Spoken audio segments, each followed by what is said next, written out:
Vivimos tiempos de profundos cuestionamientos a valores que creíamos instalados definitivamente en el haber de la sociedad argentina. El pronunciamiento de la sentencia del juicio de las 3 primeras juntas de la última dictadura en diciembre del 85, calificándola como responsable de un plan criminal perpetrado desde el Estado, ratificado por sucesivos juicios y condenas a los represores, los derechos soberanos nacionales sobre las Islas Malvinas, la defensa del ecosistema, las cuestiones de género y la historicidad de nuestros pueblos originarios parecían formar parte del patrimonio de una sociedad adulta que había aprendido de las lecciones de la historia.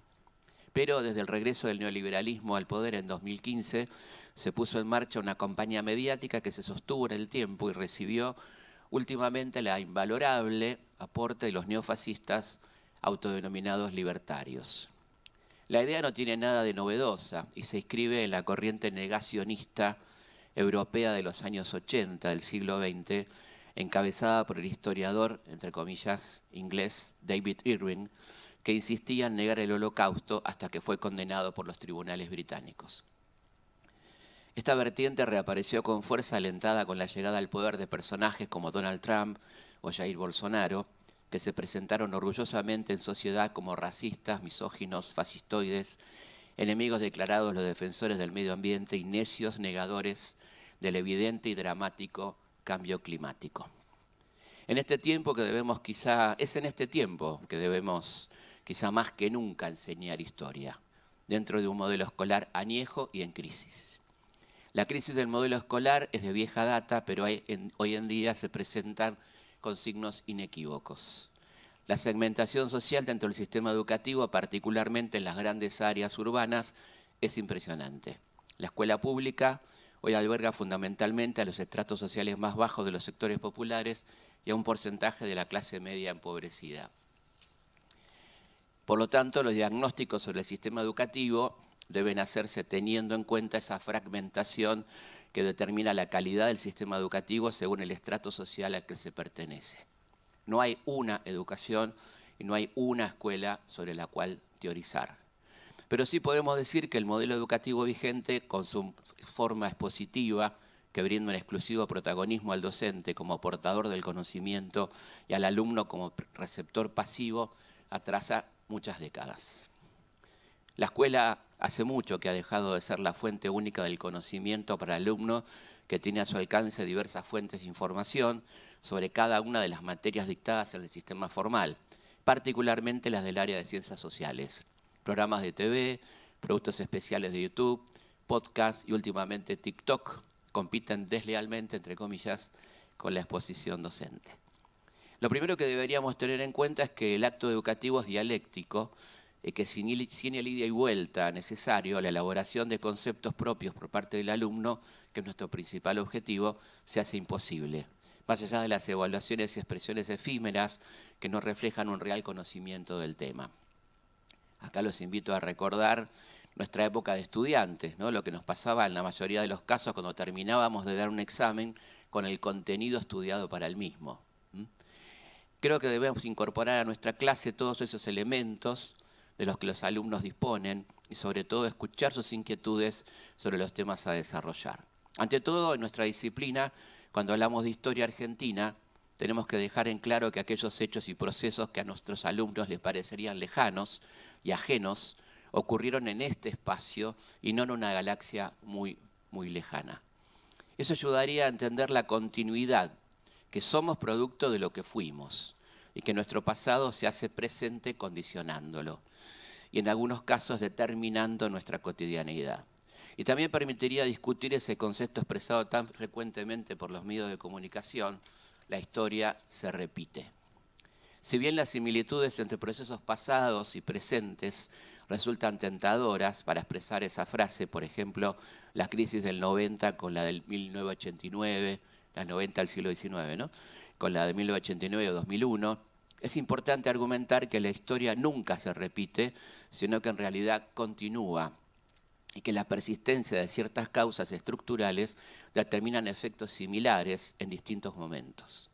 Pero no es una repetición, es una continuidad que hace necesaria su detección, lo que permitirá además hablar en clase de los problemas estructurales de la Argentina. En mi caso he combinado mi labor docente con la divulgación de la historia a través de diferentes medios como libros, radio, televisión, podcast y redes.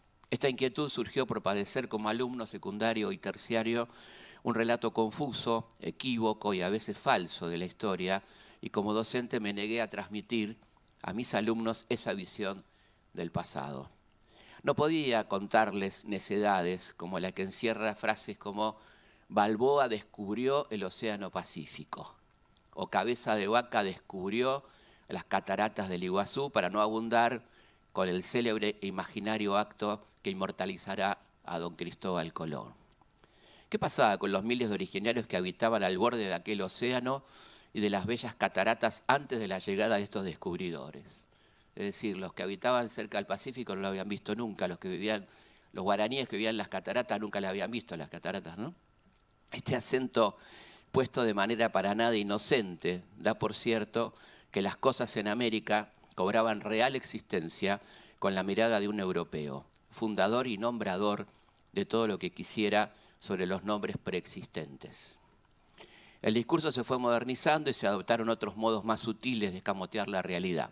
Así se habla de expansión europea, como si fuese un fenómeno tan natural como la expansión del universo.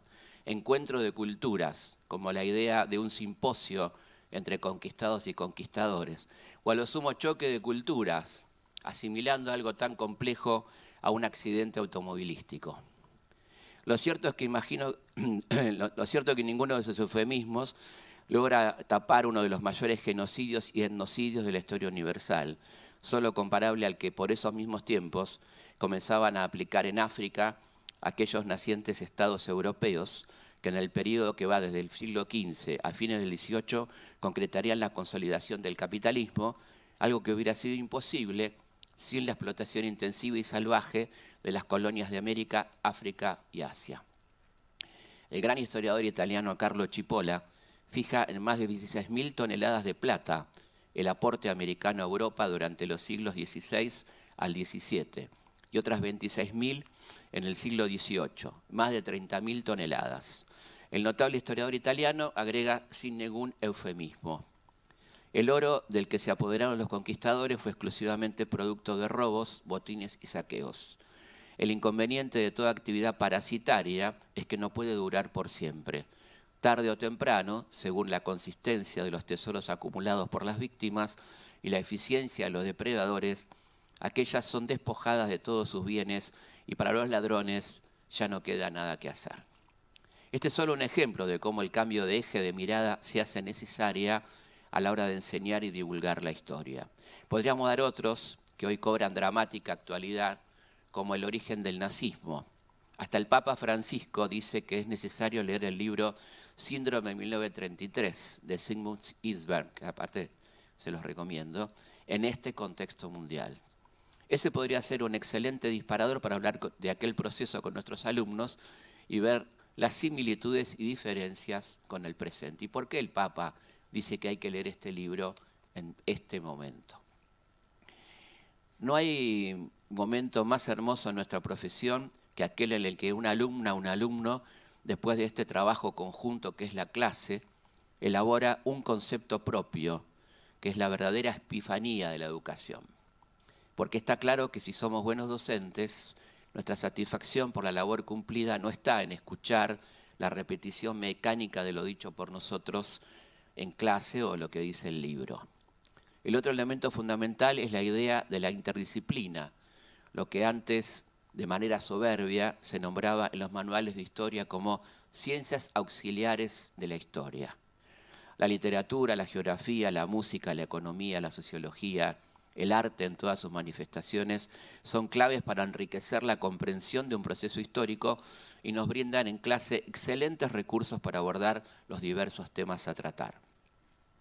El cine, que a pesar de haber cumplido largamente los 100 años, su uso en las escuelas se inscribe en lo que llaman nuevas tecnologías, vieron que dicen nuevas tecnologías, el cine, es un excelente recurso didáctico, diría casi imprescindible, en la dinámica enseñanza-aprendizajes. Pero no solo para que seamos espectadores, sino como elemento de producción de material educativo. La mayoría de los alumnos y docentes disponen de dispositivos móviles, a veces demonizados, que son perfectamente aptos para estas realizaciones cinematográficas, históricas, que aumentarán el entusiasmo de los alumnos asumiendo un rol protagónico de la narrativa histórica. La temática bien puede ser la historia local, de su ciudad, pueblo o localidad, que seguramente no encontrarán en los manuales. La entrevista a anteriores pobladores, que puede comenzar por integrantes de sus familias, el registro de lugares históricos icónicos del lugar, las historias de color, todo ello puede ser el insumo de ese material exclusivo y estimulante que además ayudará a confirmar que la historia no está solo en los manuales. La historia está más viva que nunca y depende en gran medida de nosotros, los docentes, en esta batalla tan desigual contra el olvido y el negacionismo, que eso perdure en el tiempo y que nuestros alumnas y alumnos no pierdan el derecho a la identidad conformada en gran parte por nuestro pasado con todas sus complejidades. Bueno, quería decir esto, me parece que es importante en este momento recuperar esto y hablar un poco de qué hacemos en clase en estos desafíos y algo que aparece como complejo, como que nos complica la vida, como el uso de los móviles, convertirlo en algo positivo, ¿no? El uso de recursos que los chicos traen, de hecho, como conocimientos adquiridos, en lo cual se da además un intercambio de conocimiento. No somos solo nosotros los que podemos enseñar, sino que podemos recurrir a saberes que los chicos portan para producir material, que siempre es enriquecedor. Y además esta cuestión de contar lo no contado, ¿no? ¿Quién va a hablar de nuestro pueblo, de nuestra ciudad, si no somos nosotros? En esta idea tan extraña que existe en el poder de lo que es la historia nacional y la historia regional, ¿no? Vieron que se habla de historia nacional y historia regional. La nacional parece ser, según vaya a saber quién, únicamente aquella que está vinculada a Buenos Aires, ¿no? O que transcurre en torno a Buenos Aires. Todo lo demás es regional o historia local, dicho esto como un segundo estándar, ¿no? Lo interesante, si nos ponemos a pensar, es qué hechos de la historia argentina trascendente ocurrieron realmente en Buenos Aires. Desafío a que pensemos juntos. Declaración de Independencia, ¿dónde fue? Díganlo, así sabemos todo, ¿no? Tucumán. Bien. Proclamación de nuestra Constitución Nacional, Santa Fe. Todas las reformas de la Constitución, Santa Fe. Las principales batallas de la independencia, centro-norte de nuestro país. Podríamos continuar. La reforma universitaria, Córdoba, ¿no? Y eso no es nación. ¿Qué sería eso? ¿Historia local? ¿No? ¿Regional? Bueno, pongámonos de acuerdo, ¿no? ¿Qué es historia nacional? ¿Qué es historia regional? Y creo que es un desafío interesante, el empezar a decir que toda historia es nacional. Toda historia es nacional. Somos una nación. Hay una frase muy usada que es el último pueblo de la Argentina. ¿Dónde queda el último pueblo de la Argentina? En la frontera. Entonces el primero, ¿no? ¿O es el último? ¿Cómo sería? Remoto lugar. ¿Remoto desde dónde? ¿Remoto desde dónde?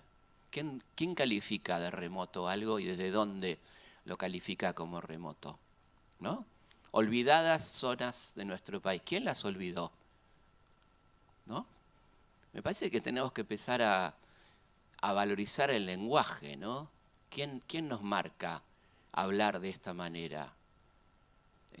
No estoy descubriendo nada. Un señor que llamó Foucault, que habló de esto hace muchísimos años, ¿no? Pero de cómo el poder nomina y cómo terminamos conociendo nosotros a veces en nuestro rol docente o comunicadores o lo que seamos, reproduciendo. Decimos el interior del país. ¿Interior con respecto a qué? Una persona del interior dice el interior. ¿Y entonces qué sería? El interior del interior, ¿no? Cuando uno está en Buenos Aires y ve en el andén del ferrocarril Sarmiento, hay carteles que dicen todavía, estación Aedo, estación Ramos Mejía, trenes para adentro y trenes para afuera, ¿no? No sé si queda claro.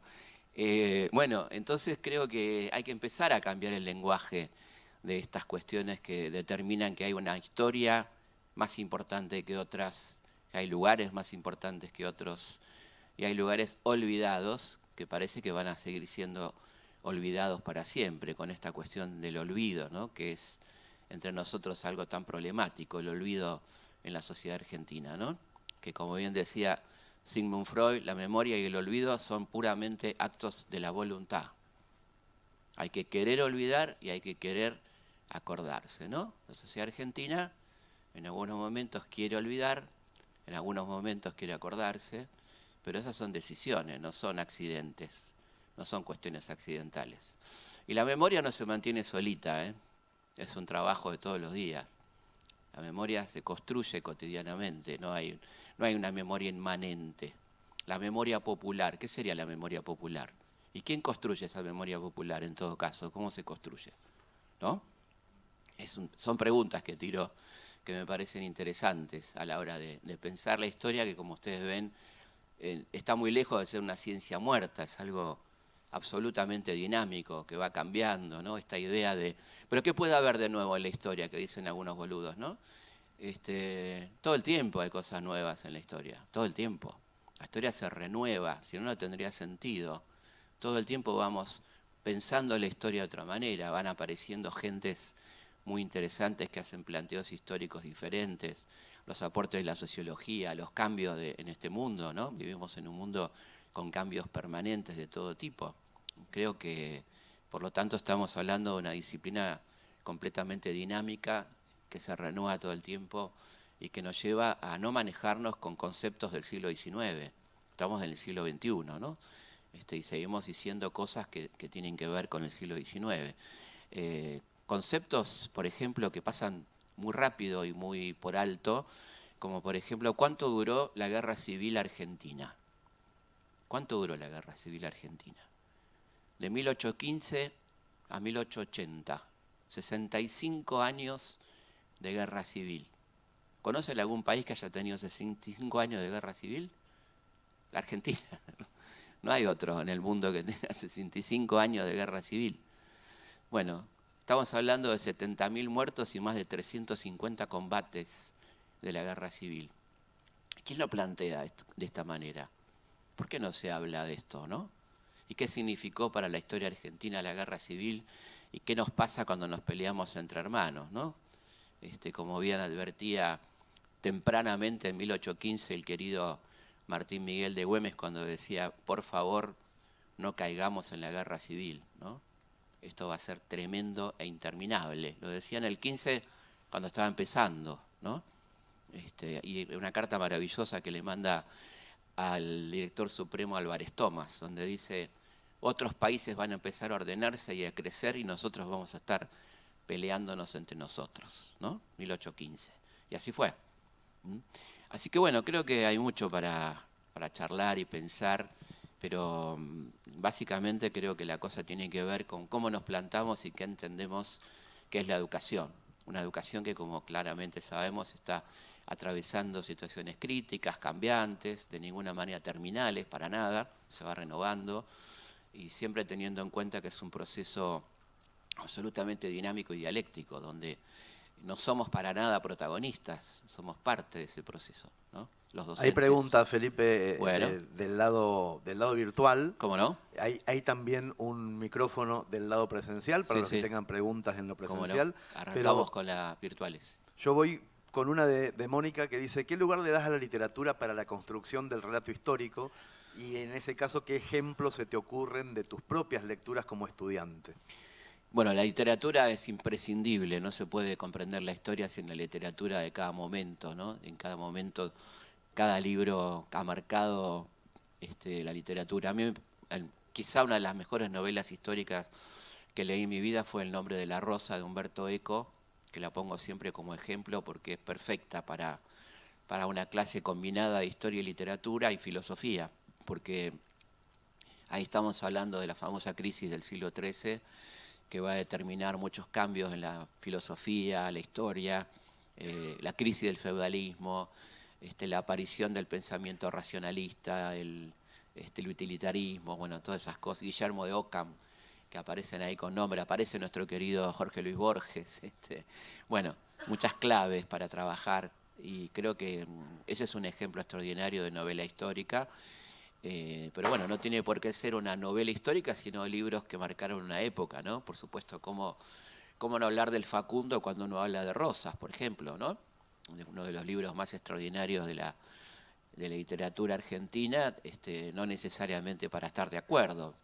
Seguramente no estaremos de acuerdo en muchas de las cosas que dice Sarmiento, inclusive es muy interesante desde la historia cuestionar, como hizo su suegro Vélez Sarsfield con Sarmiento, cuando le decía, ¿dónde sacó tanto dato falso, no? Y Sarmiento le dice, lo hice por una causa noble, ¿no? Le contesta, mentí por una causa noble. Bueno, pero es un libro impresionante y de un personaje verdaderamente que tenemos la suerte que haya nacido acá, que es Facundo Quiroga, ¿no? Un personaje que creo que nos envidiaría mucha gente, muchos guionistas de Game of Thrones, ¿no? Claro. Tener un Facundo. Así que ahí tenemos sobrados ejemplos de libros maravillosos que marcaron época y que de cada momento histórico tenemos algún libro seguro de literatura para hablar, ¿no? Imagínense no hablar de Rayuela cuando hablamos de la década del 60, ¿no es cierto? O no Adán Buenos Aires en otro momento. Bueno, podría nombrar 40 libros, pero no quiero aburrir, ¿no? Hubo mucha repercusión sobre la parte de la charla en donde hablaste de lugares remotos, de la semiótica ideológica. Hay muchísima gente en el mundo virtual de este congreso en lo que se entiende como lugares remotos y hubo muchos aplausos a esa parte de la conferencia. Julieta, desde el lado presencial, tiene el micrófono prendido y vamos a pasar un poquito al lado presencial. Dale. Ahí estamos. Nombraste al principio esto de la interdisciplina. ¿Ves una oportunidad en el trabajo en parejas pedagógicas? Sí, yo lo hice mucho. Son mis largos 30 años de docencia. Trabajaba mucho en pareja pedagógica, está buenísimo. Sí. Con música, con arte, con literatura, geografía. Está alucinante, sí. A los chicos les gusta aparte de eso, ¿no? Pero yo creo que la clave está en el protagonismo, o sea, que los chicos se sientan parte, no en esas clases especiales que son un embole, ¿no? Que a nosotros nos aburre, la cartulina con los zonas, ¿no? Para poner un ejemplo. Digo esto porque justamente ustedes saben que muchas veces se resuelve algo tan importante que son 20.000 años de historia argentina con clases especiales, ¿no? A vos te toca Diaguita, a vos los zonas, y así nos sacamos de encima a los originarios, ¿no? Bueno, nos aburrimos todos, los pibes haciendo las láminas y nosotros en la clase, ¿no? Yo creo que se puede hacer cosas mucho más dinámicas. Y como digo, hoy en día lo audiovisual, que es lo de ellos. Imagínense hacer un concurso de TikTok, que cada uno haga algo en TikTok, un baile, una canción, bueno, es infinito, qué sé yo. La verdad que los recursos que tenemos hoy son maravillosos.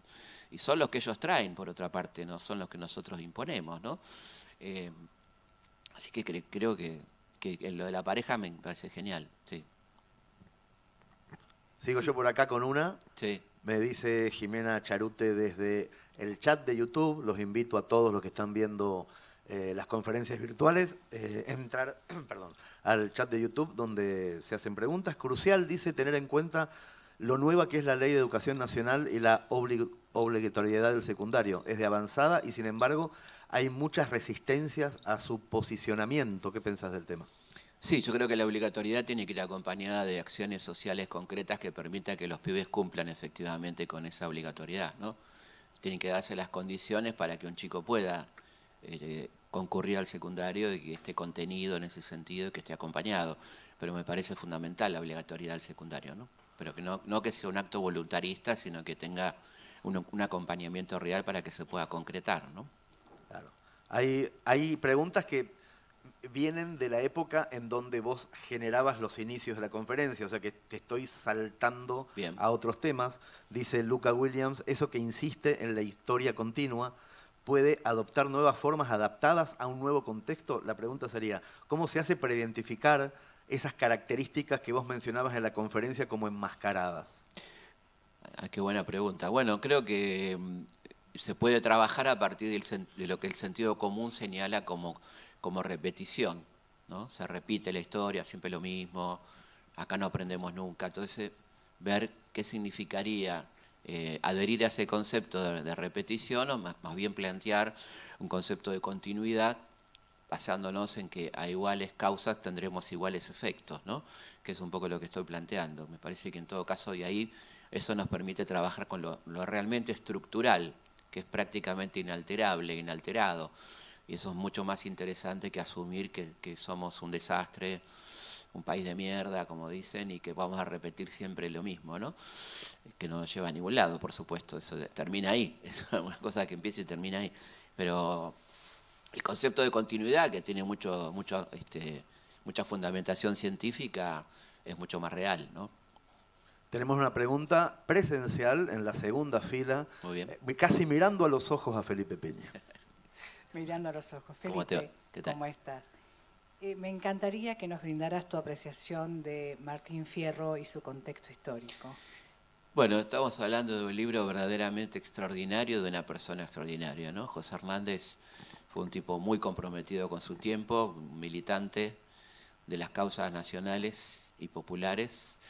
Por ejemplo, se opuso tenazmente a la guerra del Paraguay, apoyó a los caudillos Peñalosa y Varela, lo cual le valió el exilio y que Sarmiento le ponga precio a su cabeza, ¿no? 6.000 pesos valía la cabeza de Hernández, bastante barata, por cierto. No era mucha plata, 6.000 pesos en aquel momento. Pero bueno, él termina de escribir el libro que comienza a escribir frente a la actual Casa de Gobierno, el Hotel Argentino, donde está Banco Nación hoy. Ahí empieza a escribir El Fierro y lo termina de escribir en Brasil, exiliado, ¿no?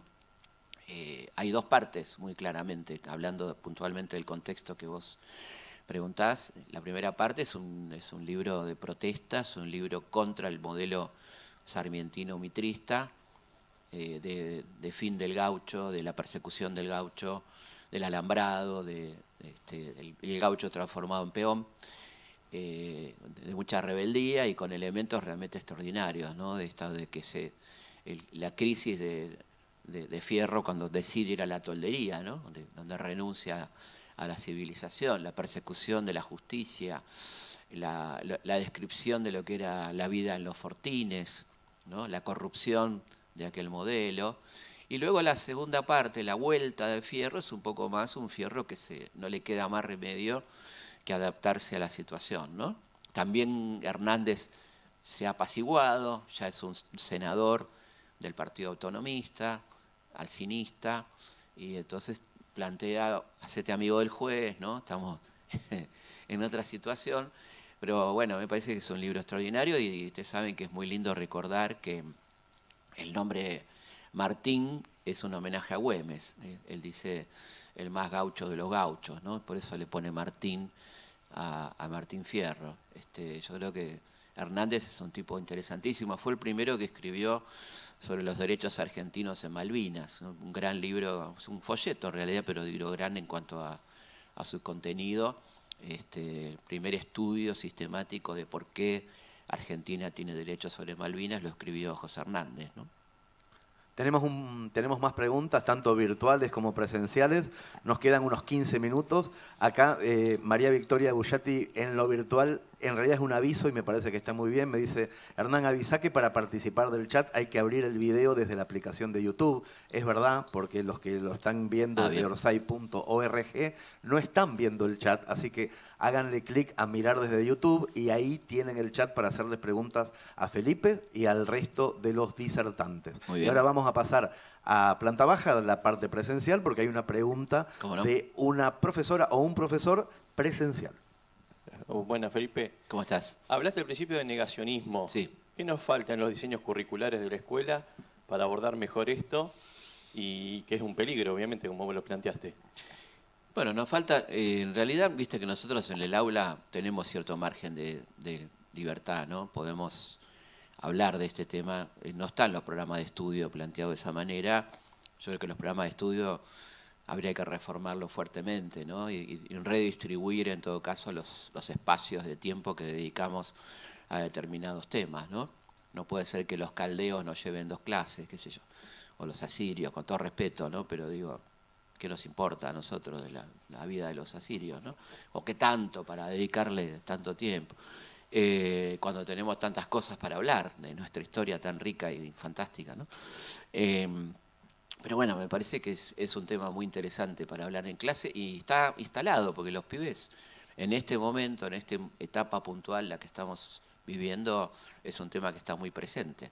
O sea que no lo tenemos por qué forzar, sino que es un debate válido, ¿no? ¿Qué significa negar? Que es interesante, pues ya negacionismo está bastante claro. Estaba negando algo que evidentemente existió, ¿no?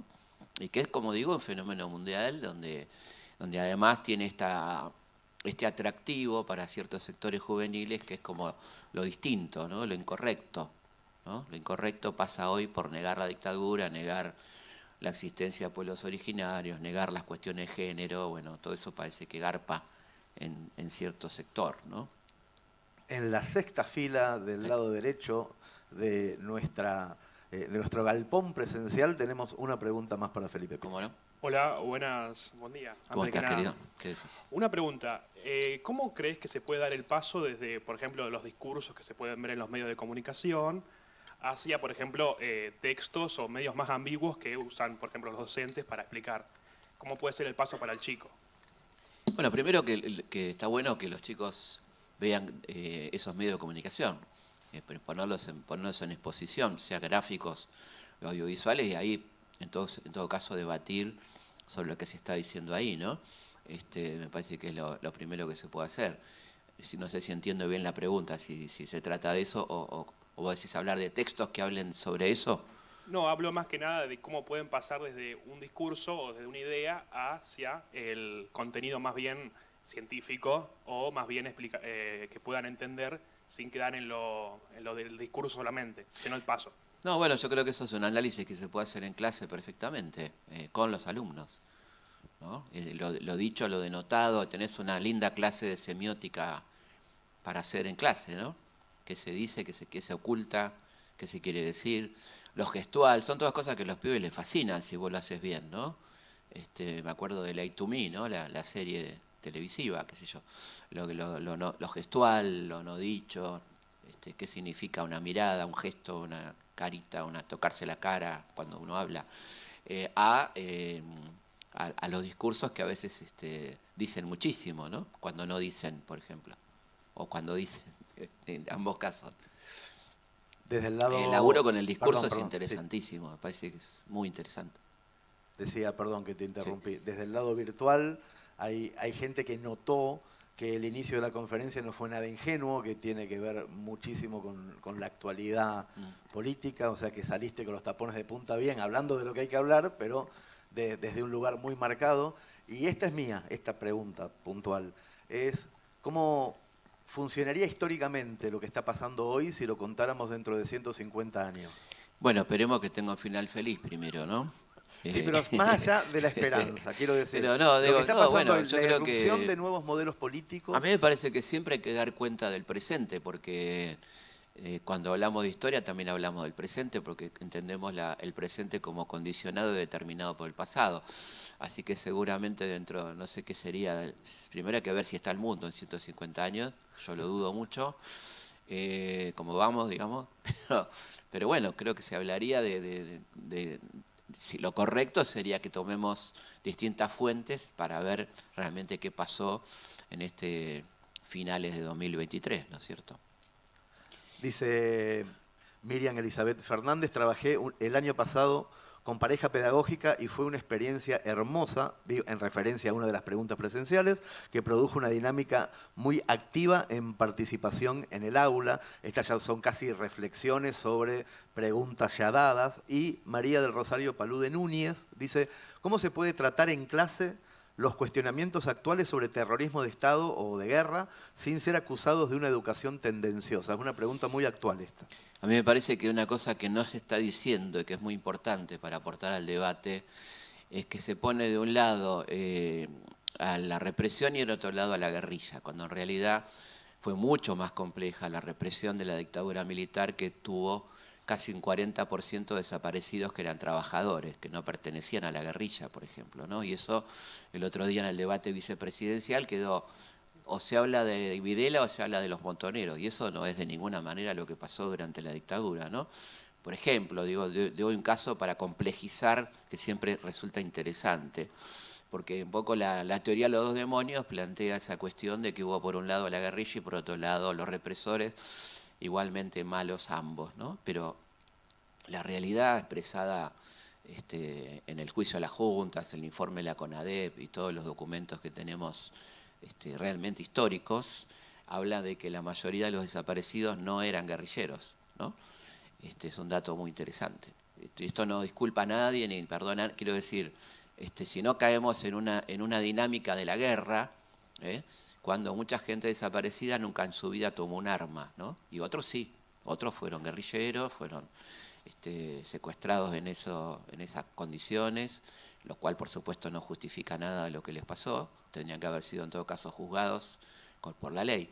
Pero bueno, esta es una manera de debatir. Primero poner realmente los elementos de análisis histórico serios sobre la mesa. Cuando hablamos de la represión de la dictadura no estamos hablando de dos bandos que se enfrentaron y nada más. Hubo mucho desaparecido que tenía que ver con actividad gremial, gremial fabril, gremial estudiantil, gremial barrial, que no estaban en los movimientos armados, por ejemplo, ¿no? O no tenían vinculación directa con los movimientos armados, por ejemplo.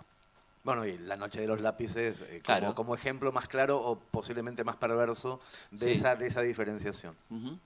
Hay sí, una pregunta de la columna izquierda, no, del medio, de Julieta, presencial, adelante. Dale. Pensaba, mientras Sí. te escuchaba, esto que nos pasa habitualmente de pensar en términos de buenos y malos la historia, Claro. ¿no? Como, me acuerdo que en la facultad incluso se decía algo así, ¿no? Como, bueno, explícame quiénes eran los buenos y quiénes Exacto, eran bueno, los malos. nos pasa ¿Qué mucho a con los eso? profes eso. ¿Quién era el bueno al final? Y al final, ¿Rosas era bueno o era malo, no? Yo siempre digo, bueno, no son categorías históricas la bondad y la maldad, lamentablemente, porque quizá sería más lindo si fuera así. Es mucho más complejo, ¿no? Y entonces ahí tenemos que empezar a ver elementos positivos, elementos negativos, balances, equilibrios, que es un poco lo que nos toca cuando hacemos historias, ¿no? Pienso que la literatura en ese sentido por ahí puede hacer su aporte, porque cuando lees un libro no está tan claro en términos buenos y Totalmente. malos. Si ves cine, sí, ¿no? Por ahí los superhéroes ayudan a Sí, reproducir sí. esa idea. Bueno, el cine tiene además sus esquemas muy rígidos. Hay narrativas cinematográficas que son rígidas y que las ves, ahora que estamos trabajando en las pelis que estamos haciendo con Hernán, la final de Mundo de Capablanca y Arlequines, ahí cuando vemos muchas pelis te das cuenta que el esquema del cine es bastante rígido, no tenés mucho movimiento en cuanto a la narrativa, ¿no? En la novela, en cambio, La la novela novela sí, literaria, tenés claro. millones de La posibilidades novela sos libre. de ser ambiguo, Total. de mezclar un poco. Lo El que cine quieras. es más complicado porque te da 1 hora y media Claro. y vos estás sentado frente a una pantalla y tenés que entender rápidamente. Total. Pero de todas formas, a los efectos de la pregunta de Julieta, también la literatura abre, también lo hablábamos con Tamara, abre esa posibilidad de hacer un poco más complejo, más ambiguo y al mismo tiempo generar mayor curiosidad en el alumno. Sí, aparte, bueno, eso es lo que tiene de fantástico para comprender un periodo. Sobre la dictadura hay excelentes libros, ¿no? Por ejemplo, tirar algún ejemplo, que después de las ponencias vamos a dejar colgado en Orsayo RG Sí. todos los enlaces a ideas que cada ponente Ahí ha podemos dejado. hacer un listadito, yo ahora no sé tantos, pero sé que me acuerdo de Los Pichiciegos, hay bueno, un montón de libros en torno a aquel momento, libros que fueron prohibidos, bueno, que hoy nos llama la atención, por ejemplo, los libros infantiles que fueron prohibidos durante la dictadura, lo de Elsa Bornerman, ¿no? Claro. Un elefante con una trompa enorme, bueno, cosas que vos decís, ¿cómo puede ser? ¿No? Bueno, y ahí vas entendiendo cómo fue la dinámica de la censura. Versos enteros de Rafael Acarrá. Felipe. Claro, Rafael Acarrá, Cacho Castaña, ¿no? Canciones de Cacho Castaña. O sea, la idea para mí, que era muy genial, porque yo nunca subestimo a los censores, que fueron muy inteligentes, Claro. era que vos no tuvieras idea qué podían prohibir. Estaba todo prohibido. Entonces ahí funciona un elemento muy importante que se llama la autocensura. Claro. Vos mismo decís, por las dudas, de esto no hablo, terminaron hablando de nada, no puedes hablar de nada. Había 5.000 canciones prohibidas durante la dictadura, 5.000. Cuando vino lo de Malvinas, que no podían pasar temas en inglés, se vieron en un problema porque estaban todos prohibidos. O sea, todos los cantantes que cantaban en español estaban prohibidos. Y ahí fue el resurgir del rock nacional, a la fuerza, ¿no? Porque no podían hacer otra cosa. Tenemos una pregunta más del lado izquierdo, columna 7, adelante. ¿Qué tal, Felipe? ¿Cómo te va? Sin querer ponerte en un compromiso, quizás preguntarte una reflexión respecto a, en la actualidad, ¿quiénes son para vos los representantes de la reproducción del discurso dominante? Y sin entrar en la diatriba bueno o malo, pero sí, o como vos sos una referencia y representación. Bueno, creo que son los grandes medios corporativos, reproducen cotidianamente lo malo, pero también somos nosotros a veces reproductores de ese discurso. Ese discurso se expande y a veces sin querer nosotros reproducimos ese discurso, ¿no? Que no es solamente un discurso político concreto, sino que es un discurso de género, es un discurso discriminador, en distintas formas. La genialidad de los medios de comunicación es que te hacen parte, uno entra en una situación empática, donde terminás sin querer a veces reproduciendo cosas con las que ni siquiera estás de acuerdo, ¿no? Casi automáticamente. Entonces, por eso los medios son tan poderosos, ¿no? ¿Quiénes son? No hace falta que lo diga, más o menos lo sabemos, qué sé yo, son muchos, ¿no? O sea, no es uno, no está la maldad en un lugar. Pero yo creo que la media tiene un discurso más o menos homogéneo a nivel global, ¿no? Que va dirigido a una persona de determinada etnia, de determinada condición, un discurso muy amplio, aparentemente, bien pensante en algunas cosas, pero que tiene un objetivo muy concreto de dominación, ¿no? Si no hay más preguntas abajo, no me están haciendo señas de que haya más preguntas. Arriba siguen habiendo preguntas. Arriba, en la parte virtual, no terminan nunca las preguntas. Bueno, genial. Pero sí, tenemos una pregunta más abajo, así que vamos primero con los presenciales. Sí. Por ejemplo, con respecto a la literatura, tenemos Operación Masacre de Rodolfo Walsh, que ahí se pudo sumar lo que son los datos analíticos, de hecho documentación que sirvió para algo tan importante como prueba, como documentos de la dictadura, y también poder sumarle esa parte ficticia o de relato o narración que hizo que sea una obra tan rica, y desde ahí también se puede conocer la historia y también esto de escuché que la literatura podía ser ambigua. Digo, también si uno puede profundizar en la pregunta de los autores y quién escribe y poder indagar sobre ese autor en esos recorridos o conocer el autor, que solemos hacerlo y está en el diseño, también se puede rastrear el posicionamiento o conocer la historia, depende de quién la cuente. Claro. ¿No? Esto también como para tener en cuenta cuando tenemos una obra, presentamos un libro, digo, en la selección también, ¿no? Sí, claro, vos cuando decís vamos a leer Facundo de Sarmiento, vas a tener que decir quién es Sarmiento, ¿no? Y por qué escribe ese libro, por ejemplo. En el caso de Walsh, sí, y hay otro cuento que es extraordinario, que es Esa mujer, ¿no? Que es el cuento donde él narra la entrevista con Morikene, que fue el que secuestró el cadáver de Evita, que es un cuento extraordinario. Y me parece que es muy lindo trabajar ahí con los chicos el tema de la investigación, porque la historia de Operación Masacre surge accidentalmente, que ahí tenés algo tremendamente cinematográfico, ¿no? Cuando el tipo jugando al ajedrez se escucha, hay un fusilado que vive. Es súper cinematográfico y súper interesante contarle a los chicos cómo se hizo ese libro, ¿no? Cuánto tuvo que ver Enriqueta Muñiz, que fue la que investigó. Así que siempre está buenísimo, muy bien lo que decís de cómo se escribió esa novela, en qué contexto, por qué, para dar testimonio, en este caso un libro completamente testimonial, con algo de ficción, pero muy testimonial, ¿no? Hay algo muy alucinante que está pasando en la parte virtual. Les cuento a ustedes a los que estamos acá en Mercedes, cada vez que vos decís, por ejemplo, hubo censura de libros infantiles, listado completo de los cuentos, del sabor, de esto, de lo otro. Increíble. O sea, hay una comunidad enorme que no solamente está escuchando las conferencias, sino que está aportando datos virtuales alucinantes. Y ya para cerrar, porque estamos en tiempo de cierre, te voy a presionar con una idea final que tiene que ver, porque la virtualidad medio que lo está encarando desde el lado político todo el tiempo. O sea, estamos en épocas eleccionarias, estamos en el medio de unas elecciones además que tienen componentes nuevos, peligrosos para muchos, y la gente está muy preguntándote cosas por ese lado. O sea, nosotros estamos haciendo conferencias que no van para ese lado, pero me parece que es imposible cerrar sin hacer ciertas referencias. Pero yo lo quiero llevar para el lado educativo. Se entiende, no sé si es verdad o no, que hay muchos jóvenes participando casi por primera vez de elecciones políticas que empiezan a tener preferencias que ciertas personas entendemos que son extrañas, raras, un poco oscuras. ¿Qué se puede hacer desde la historia, pero sobre todo profesores y profesoras enseñando historia, literatura, para que no ocurran esas torceduras o cosas que entendemos como torceduras de lo lógico, de lo habitual, de lo natural dentro de la política? Creo que hablando de historia, ¿no? Digamos, hablando, por ejemplo, de Alberdi, que fue una persona que supuestamente ellos reivindican y que ni siquiera conocen, me parece, ¿no? Que fue un tipo verdaderamente extraordinario, un defensor de la educación popular, el padre de nuestra Constitución, un tipo que promovía un modelo dinámico de país, de industria, de crecimiento, de un país igualitario, ¿no? Particularmente la última etapa de Alberdi es muy interesante.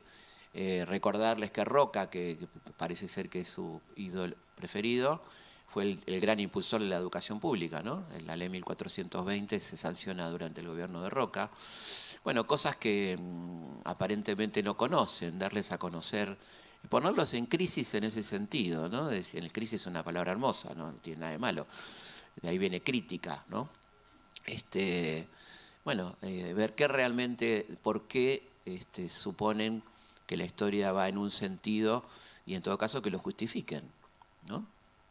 ¿Por qué están de acuerdo con ciertos discursos pro dictadura, qué reivindican de ciertos personajes? Bueno, hablar de ese lado, ¿no? Ver cuáles son los fundamentos y darle nuestros fundamentos, creo yo, basados en la historia, ¿no?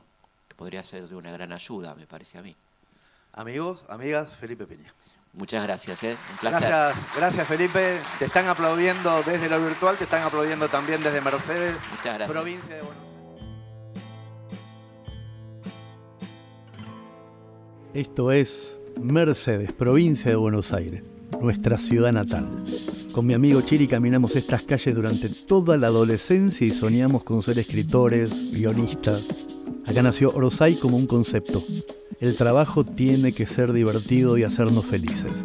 Muchos años después, Orsay propuso una fábrica de ideas en el corazón de Mercedes. A 5 cuadras de mi casa, a 6 cuadras de la casa de Chiri. Una fábrica de ideas. Nuestro último sueño es crear allí la primera universidad de narrativa en español. Este primer congreso 8x1000 entre escritores y profesores es la piedra fundacional de ese sueño. Bienvenidos y bienvenidas a nuestra casa. Bienvenidos a Mercedes.